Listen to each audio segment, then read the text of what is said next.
are manufactured.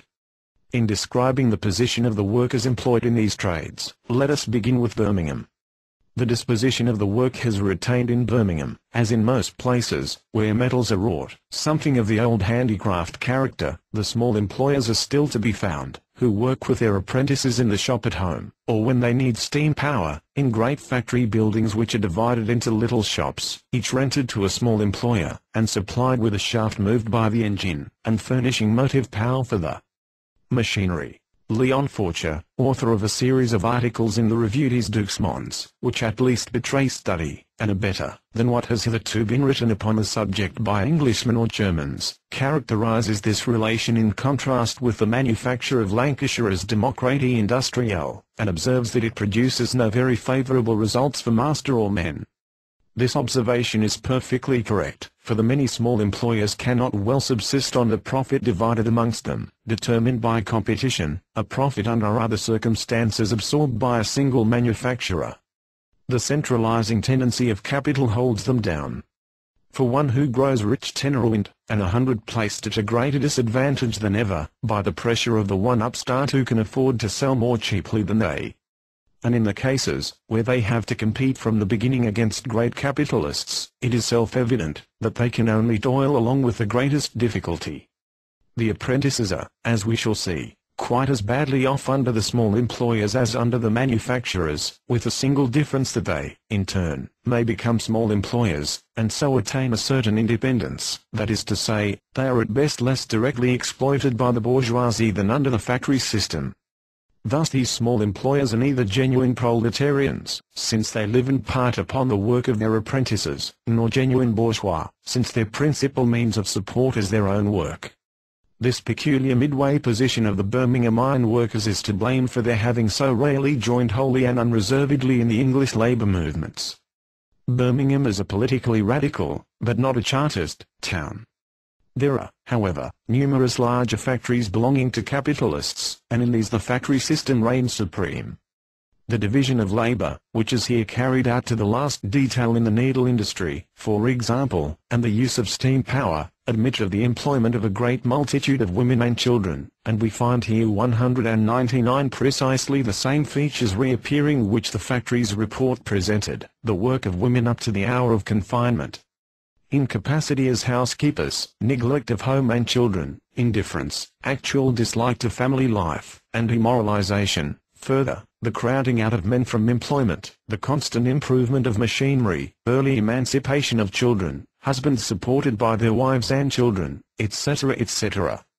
The children are described as half-starved and ragged, the half of them are said not to know what it is to have enough to eat. Many of them get nothing to eat before the midday meal, or even live the whole day upon a penny with the bread for a noonday meal. There were actually cases in which children received no food from 8 in the morning until 7 at night.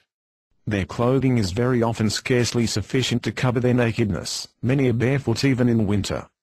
Hence they are all small and weak for their age, and rarely develop with any degree of vigor. And when we reflect that with these insufficient means of reproducing the physical forces, hard and protracted work and close rooms is required of them, we cannot wonder that there are few adults in Birmingham fit for military service. The working men, says a recruiting surgeon, are small, delicate, and of very slight physical power, many of them deformed too, in the chest or spinal column. According to the assertion of a recruiting sergeant, the people of Birmingham are smaller than those anywhere else, being usually 5 feet 4 to 5 inches tall. Out of 613 recruits, but 238 were found fit for service. As to education, a series of depositions and specimens taken from the metal districts have already been given, 208 to which the reader is referred. It appears further, from the Children's Employment Commission's report, that in Birmingham more than half the children between 5 and 15 years attend no school whatsoever, that those who do are constantly changing, so that it is impossible to give them any training of an enduring kind, and that they are all withdrawn from school very early and set to work. The report makes it clear what sort of teachers are employed. One teacher, in answer to the question whether she gave moral instruction, said, no, for 3d a week school fees that was too much to require, but that she took a great deal of trouble to instill good principles into the children. And she made a decided slip in her English in saying it. In the schools the Commissioner found constant noise and disorder. The moral state of the children is in the highest degree deplorable. Half of all the criminals are children under 15, and in a single year 90 10-years-old offenders, among them 44 serious criminal cases, were sentenced. Unbridled sexual intercourse seems, according to the opinion of the Commissioner, almost universal, and that at a very early age. 200b. In the Iron District of Staffordshire the state of things is still worse. For the coarse wares, made here neither much division of labour with certain exceptions nor steam power or machinery can be applied. In Wolverhampton, Willenhall, Bilston, Sedgley, Wednesfield, Darlaston, Dudley, Walsall, Wednesbury, etc., there are, therefore, fewer factories, but chiefly single forges, where the small masters work alone, or with one or more apprentices, who serve them until reaching the 21st year. The small employers are in about the same situation as those of Birmingham, but the apprentices, as a rule, are much worse off. They get almost exclusively meat from diseased animals, or such as have died a natural death, or tainted meat, or fish to eat, with veal from calves killed too young, and pork from swine smothered during transportation, and such food is furnished, not by small employers only, but by large manufacturers, who employ from 30 to 40 apprentices. The custom seems to be universal in Wolverhampton, and its natural consequence is frequent bowel complaints and other diseases. Moreover, the children usually do not get enough to eat, and have rarely other clothing than their working rags, for which reason, if for no other, they cannot go to Sunday school. The dwellings are bad and filthy, often so much so that they give rise to disease, and in spite of the not materially unhealthy work, the children are puny, weak, and, in many cases, severely crippled. In Willenhall, for instance, there are countless persons who have, from perpetually filing at the lathe, crooked backs and one leg crooked, hind leg as they call it, so that the two legs have the form of a K, while it is said that more than 1/3 of the working men are ruptured. Here, as well as in Wolverhampton, numberless cases were found of retarded puberty among girls, for girls too, work at the forges, as well as among boys, extending even to the 19th year. In Sedgley and its surrounding district, where nails form almost the sole product, the nailers live, and work in the most wretched stable-like huts, which for filth can scarcely be equalled. Girls and boys work from the 10th or 12th year, and are accounted fully skilled, only when they make 1,000 nails a day. For 1,200 nails the pay is 5.75d.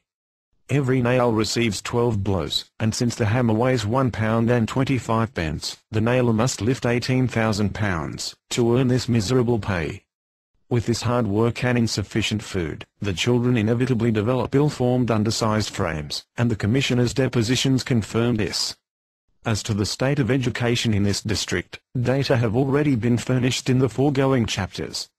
It is upon an incredibly low plane. Half the children do not even go to Sunday school, and the other half go regularly. Very few, in comparison with the other districts, can read, and in the matter of writing the case is much worse. Naturally, for between the 7th and 10th years, just when they are beginning to get some good out of going to school, they are set to work, and the Sunday school teachers, smiths, or miners, frequently cannot read, and write their names with difficulty. The prevailing morals correspond with these means of education. In Willenhall, Commissioner Horne asserts, and supplies ample proofs of his assertion, that there exists absolutely no moral sense among the workers.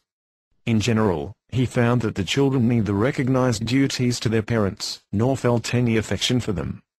They were so little capable of thinking of what they said, so stolid, so hopelessly stupid, that they often asserted that they were well treated, were coming on famously, when they were forced to work 12 to 14 hours, were clad in rags, did not get enough to eat, and were beaten, so that they felt it several days afterwards. They knew nothing of a different kind of life than that in which they toil from morning until they are allowed to stop at night, and did not even understand the question never heard before, whether they were tired 202. In Sheffield wages are better, and the external state of the workers also. On the other hand, certain branches of work are to be noticed here, because of their extraordinarily injurious influence upon health. Certain operations require the constant pressure of tools against the chest, and engender consumption in many cases. Others, file cutting among them, retard the general development of the body and produce digestive disorders. Bone cutting for knife handles brings with it headache, biliousness, and among girls, of whom many are employed, anemia. By far the most unwholesome work is the grinding of knife blades and forks, which, especially when done with a dry stone, entails certain early death. The